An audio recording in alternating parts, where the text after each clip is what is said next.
A man wearing a stained blue janitor's uniform walked nervously into the glass-walled conference room of a top tech firm. He clutched a crumpled resume in his rough, calloused hands. Everyone in the waiting area stared at him. Some covered their noses, whispering loudly about the smell of bleach and sweat. Ignoring the whispers, he stepped forward to the interview desk. The hiring manager, a young man in a sharp, expensive suit, didn't even look up from his phone at first. When he finally saw the man standing there, he recoiled in disgust. "The cleaning closet is on the basement floor," the manager snapped, waving his hand dismissively. "Empty the trash cans later, we are busy here. I'm not here to clean." "Sir," the janitor said, his voice trembling but firm. "I am here for the senior software engineer interview." The room went silent. The hiring manager stared at him for a second before bursting into cruel, hysterical laughter. "You? A janitor? Have we turned into a joke? Did you hit your head while mopping the floors?" "Sir, please," the janitor said, stepping closer.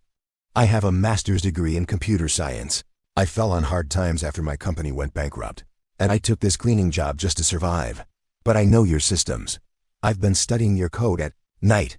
I can fix the bugs your team has been struggling with for months." The manager scoffed, crumpling the man's resume and throwing it into the trash bin without reading a single word. "Don't get overconfident just because you know how to use a computer. You look like a beggar. We are a prestige brand. We don't hire people who scrub toilets for a living." Tears welled up in the janitor's eyes. "Sir, my daughter is in the hospital. She needs a surgery that my cleaning wage cannot cover. I am not asking for charity. I am asking for a chance to prove my skills.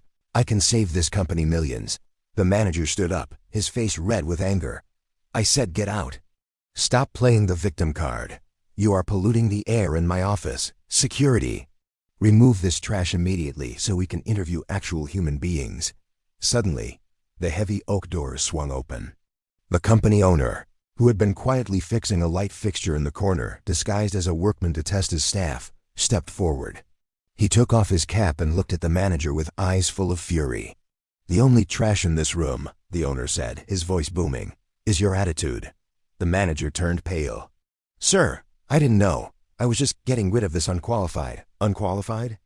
The owner bent down, picked the resume out of the trash, and smoothed it out.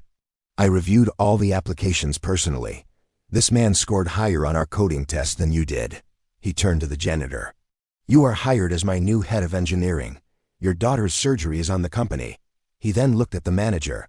"And you? Give him your badge. You're fired. Get out of my building." The janitor wept, shaking the owner's hand as the manager walked out in shame.